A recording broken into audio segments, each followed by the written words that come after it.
trauma is what happens inside you as a result of what happens outside you. Maybe they can say you're not good enough, you're not beautiful enough, you don't have attachment needs, society and its standards and culture. What goes deep and tries to answer the questions I'm not able to answer myself. So I don't have to be afraid. So the minute you have any fear, that is a simple exercise that shows you that you're living under the human void because you're not secure within yourself. That outlook takes me totally in a different angle. When you talk about how we've lived for too long, that a human being must be, the issue of death should be different, according to you. That since you say we know more than what we see. What we can have as an experience in this life is how do we bring the 90% consciousness into using this 5 or 10%, you know? And we experience the life in this bodily form as who we are, tapping into the 90%. So how do we tell the difference between what we know as truth or what we call real and the human void? What do we understand? How can you help me understand in an exercise to identify what we are in a human void? Because the void, you said trauma is inside. The void. Trauma is what happens to you. I chose this definition. Trauma is what happens to you on the inside as a result of what happens to you on the outside. Okay? So we have made to a certain extent our lives all about trauma. Because when someone treats me bad, then I feel bad inside and I spend my entire time into trauma.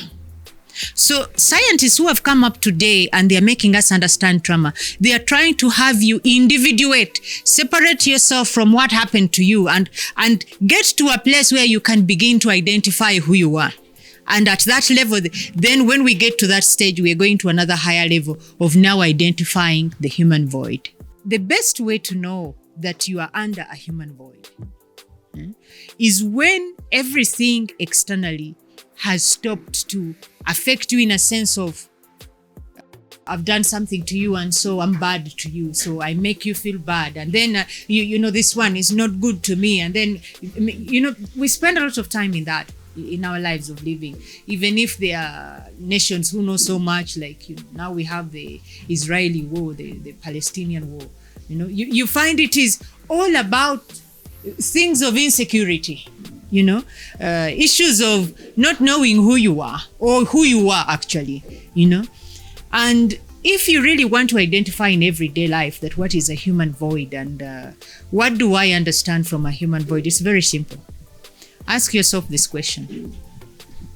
If I was told that everything I know today is not true, how would I feel? How would you feel if you were told that everything you know today is not true? How would you feel? Empty. Lied to. Lied to? Yeah. Is that a feeling you want to feel? No. You don't want to feel it. So what are you going to do to avoid feeling that feeling? Not to know. You avoid knowing. You avoid knowing. Yeah. So that is the simplest exercise that you can tell that you're within a human void, because human authenticity should be that you are able to expose yourself because you trust yourself and you know that regardless of what I'm exposed to, I can judge out and see what is good and what is not even about good or bad. I can see what resonates with me. What goes deep and tries to answer the questions I'm not able to answer myself. So I don't have to be afraid. So the minute you have any fear, that is a simple exercise that shows you that you're living under the human void because you're not secure within yourself. Do you get that kind of exercise? So you have got to go and ask the questions you've never asked before so that you can get to a place where you have never been before. Asking yourself the right kind of questions. Who am I? Why did this happen? What is exactly the meaning of life? But while we are engaged in the mundane life of survival, you do not even have the time to sit and contemplate about that. You can live the entire world having never known who you are.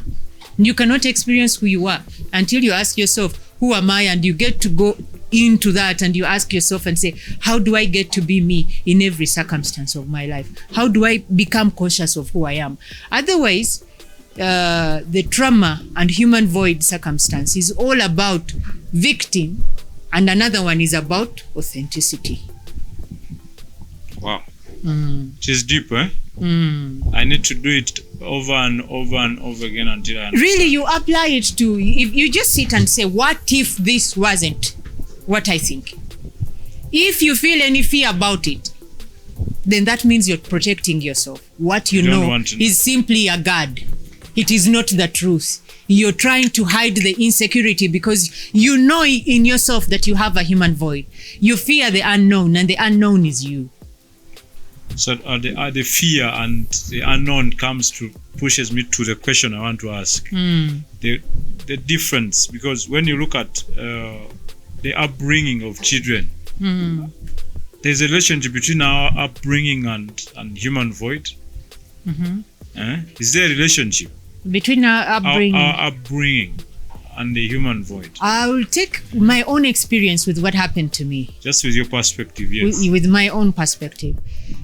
In my kind of circumstances, I think, and I was helped to understand this with the use of my parents, especially my father, because you could talk to him on an intellectual level and you talk about issues. Parents assume that children do not exactly know what they want to do in life. So you come in this world and their job, they assume that this is a child who's empty, is an empty container that has to be filled up.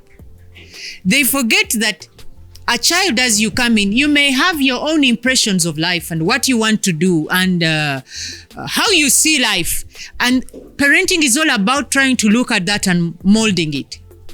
So there is a child who may be young but can look at a situation and identify and say, this situation, I understand it this way. Even more than how you can say the adults understand it, So in my own experience, I remember when we were playing with all my playmates and in the same age group, and all of them passed away. I remember looking at the eyes and the faces of all old people as we were burying, in a day, there is a time we buried 3 of my playmates, and we were many, in the village, you're many, you can play like 10 kids. All of them who are your age mates go off, as you're playing, and until your parents no longer ask you anymore, go and play, because there is nobody to play with. The one you would have played with is either sick and you're also not strong enough, So that is how it was. But I remember I looked at the elders each time we buried. I looked at the sight of defeat on their eyes. As a child, this is before I was like in nursery school, before I went to really do formal education, primary 1 and 2. I could look at the confusion on their faces, and I could look at them and see that life had defeated them. They had no answer to whatever was happening. It was beyond sorrow. It was a fear for themselves. It was a fear for everyone else who was there. It was a sense of powerlessness. It was holding on to hope, but it is hopeless. And what parents don't think a child is seeing is we are looking at you and we are seeing something that you think we are not seeing. You're thinking that we are going to believe what you're telling us, but we are looking at your face. And then we are asking questions you can't answer, and you're simply saying, go and have something to eat. You take her where she needs to bathe and she needs to go to sleep. You do this kind of thing.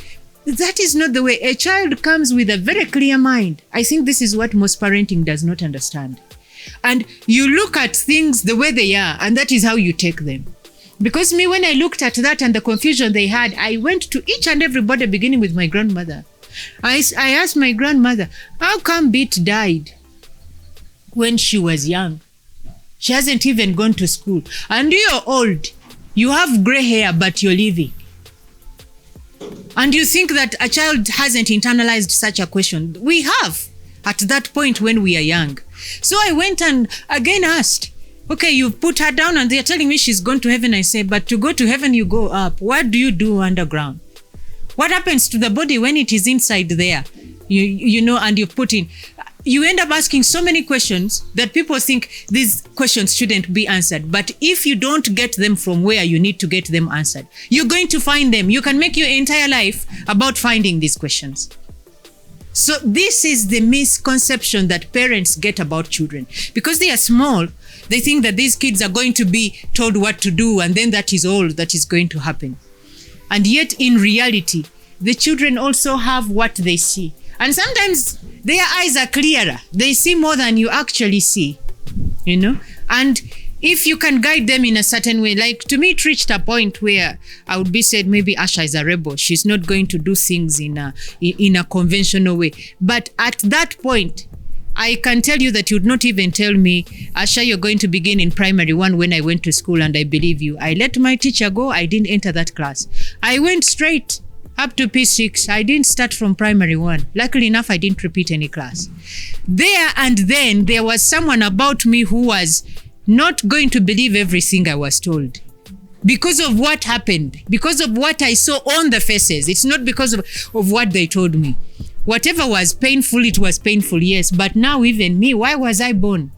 Even me, I'm going to die. Are we just born to die? Do you get that kind of question? So, and it's not that I feared life. No, I wanted to understand. So when we look at children, we have to realize that they may be young. They need to use this 20% or 5% or 2% or 10% of the smallest of the subconscious to learn what is in the environment. But there is already something inherent in a child that even the parent can just sit and observe. And I think that is where I appreciate my parenting.